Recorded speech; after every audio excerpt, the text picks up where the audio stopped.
पवित्र गुरुवार ताहा पुणी मार्गशीर मास प्रतिटी गुरुवार आम गुरुत्वपूर्ण आउ गुरुवार दिन माँ लक्ष्मी पूजा करा जाए एक आम समस्ते जाने किंतु ए गुरुवार को अति गुरुत्व देइछंती बलराम दास। कौन पाई गुरुत्व देइछंती? एइथि पाई गुरुत्व देइछंती जे गोटे नारी चाहिए गोटे समाज भितर परिवर्तन आनी पारे। आउ नारी होउची समाजर प्रथम नाविक जी की आम डंगा को आगु नहीं चले। जीवन स्रोत रे आमे आगु को जीवा पाई हेले नारीटीर आवश्यकता पड़े। केतेबेले सी माँ आउ कहा पाई सी ही थाए झियो आउ कहा पाई ही थाए सी पत्नी।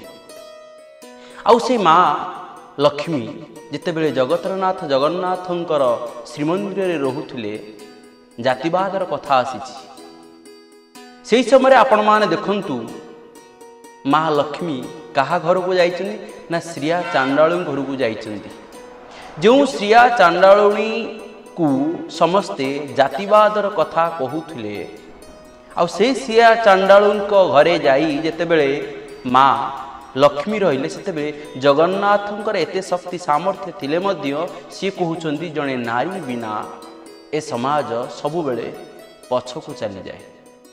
आउ गोटे कथा देखई देले आमको शिखई देले जे तुम पाखरे जते धन संपत्ति प्रतिपत्ति थाउ ना कहीं जातिवाद पाखरे किछि न थाए थाए हृदय पाखरे थाए मानविकता पाखरे थाए तुमर कर्म पाखरे। श्रिया चांडाळुणी एते घर को परिष्कार परिच्छन्न करिथिला राति 4टारू उठिथिला भगवानंकर पूजन एभली भावर करिथिला एते परिष्कार करिथिला। माँ लक्ष्मी मध्य सेठी रहि जाइथिले।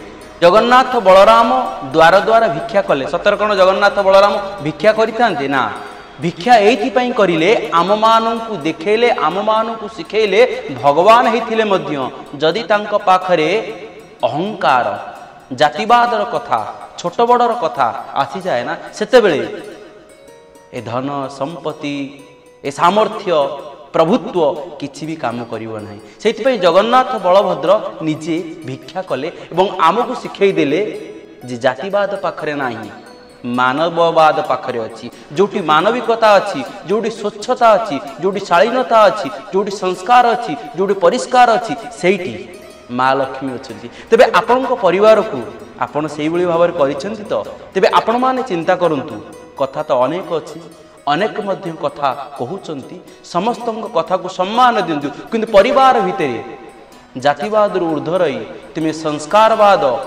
एवं मानववाद को तुम आगु को नियो।